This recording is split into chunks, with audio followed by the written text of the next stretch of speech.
ආයුබෝවන් අපි මෙච්චර දවසක් ඔයගොල්ලොත් එක්ක කතා කරේ ශාරීරික අපහසුතාවකුත් අපහසුතාවක් නැති වෙන රෝග ගැන. අපහසුතාවන්ට අමතරව ශරීරයේ විකෘතියක් එහෙම නැත්නම් අවලස්සනටත් හේතු වෙන රෝගාබාධයක් ගැන අපි කතා කරන්නේ. ඔයගොල්ලන්ට මීට දශක ගණනාවකට එහා ඔයගොල්ලන්ගේ මතකයේ අවදි කරොත් ඔයගොල්ලෝ ගෙල ඉස්සරහින් ඉදිමුමක් නැත්නම් බැලුම් වගේ ඉදිමුම් සහිත රෝගීන් අපි සාමාන්‍ය විවහාරයේ වායු ගෙඩි තියෙන ලෙඩු කියලා කතා වෙන රෝගීන් ඔයගොල්ලෝ දැකලා ඇති. අයඩින් මිශ්‍ර ලුණු ප්‍රවර්ධනය කරමින් දැන් මේ ඉස්සර රූපවාහිනිය යනවා දැකලා ඇති. ඉතින් මේ රෝග තත්ත්වය ගැනයි අපි අද කතා කරන්නේ.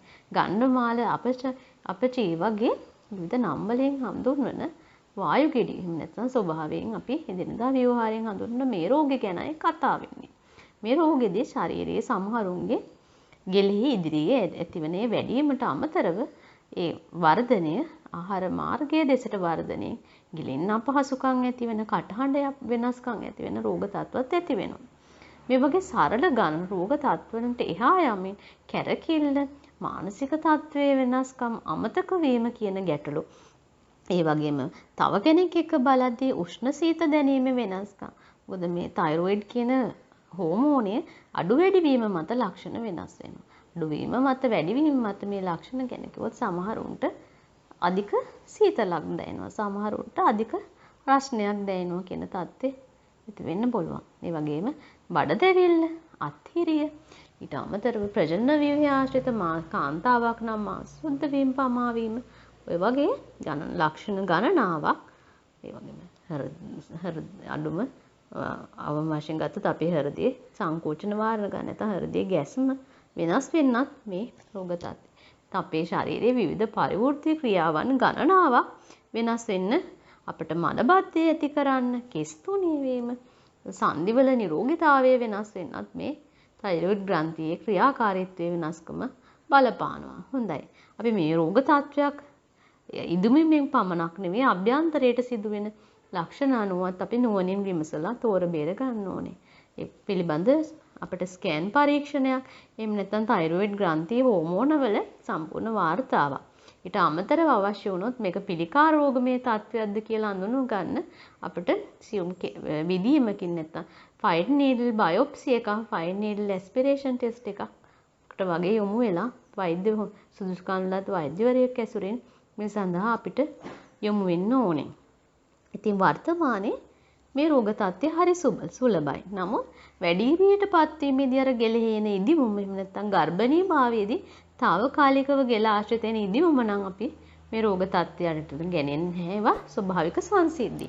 ඉතින් අපි මේ රෝග තත්ත්වය වළක්ව ගන්න මුහුදු මාළු වර්ග විශේෂයෙන් කුඩා මාළු වර්ග මුහුදු පැලෑටි ඔයගොල්ලෝ දන්නවා මම දන්නේ වැඩිපුර භාවිතා නොවන වෙනදී ස්වභාවික ජෙලි වර්ගයක් තියෙනවා. මේක හදන්නේ මුහුදු පැලෑටි ආශ්‍රිතව.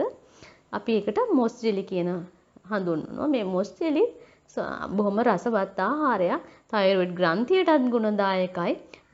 බඩ දැවිල්ල වගේ රෝග තත්ත්වයන්ට අපි කලිනුත් සන්ධි රෝග පිළිබඳ වැඩසටහනදී කතා වුණා. සන්ධිවල පහසුවෙන් චලනයේට අර සුමට භාවය ඇති කරන තරලය.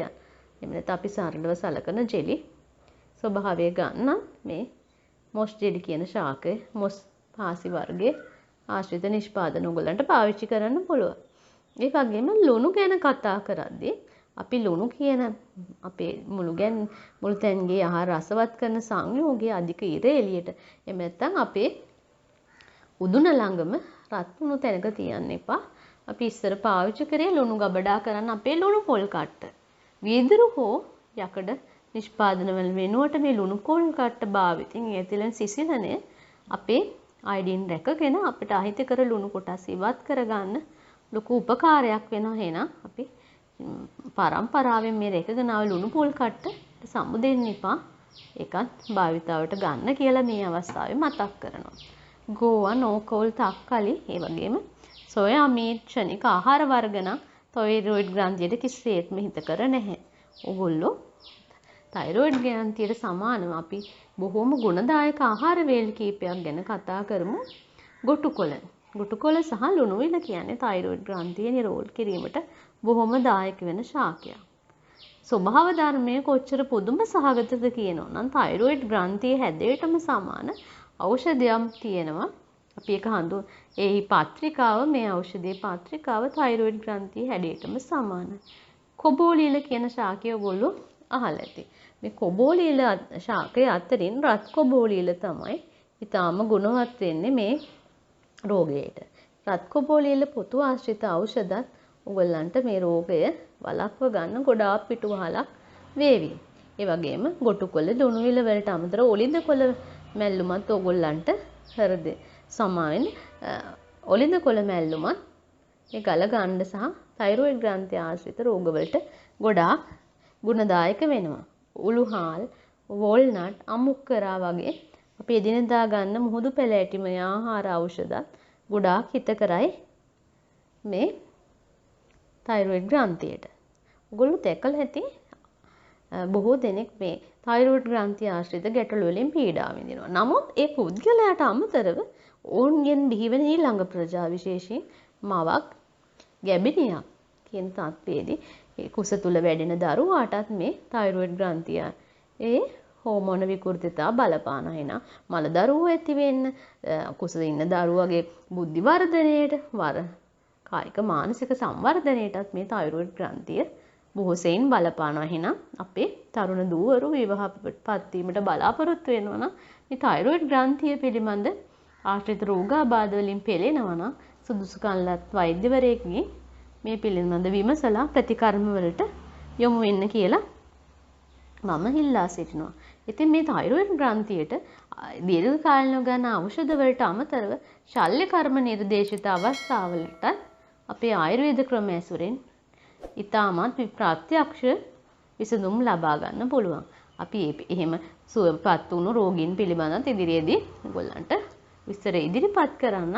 ඔයාලත් මේ ආශ්‍රිත ඕනෑම අපගේ පරිවෘත්තීය ඉන්ද්‍රියන් සම්බන්ධ ගැටලු තියෙනවා නම් අපිව හමු වෙන්න ඔයගොල්ලන් ගැටලු ඉදිරිපත් කරන්න 077 35 76 807 කියන අපගේ දුරකථන අංකයට නැත්නම් මිනුවන්ගොඩ ගැමුණු මාවතේ අපි ශ්‍රීවාසු ආයුර්වේද සායනයට සම්බන්ධ වෙන්න ඔයගොල්ලන්ගේ රෝග හොයන්ට හෝ ගැටලු වලට අපි විස්තර සෝයක් විසඳුමක් ලබා දෙන්න අනිවාර්යෙන් ඉදිරිපත් වෙනවා. ඒ වගේම කලිනුත් අපි සඳහන් කරා වගේ කසාය හොයන්න, කොටන්න, කසාය හිඳින්න නැහැ. සියලු ප්‍රමිතිගත ඖෂධ තමයි අපි ලබා දෙන්නේ. හොඳයි. එහෙනම් ඔයගොල්ලන්ගේ ජීවිතත්, ඔයගොල්ලන්ගේ දරුවන්ගේ ජීවිතත් නිදුක් නිරෝගී වුණු සුබ අනාගතයක් බලාපොරොත්තුෙන් අපි සමුගන්නවා.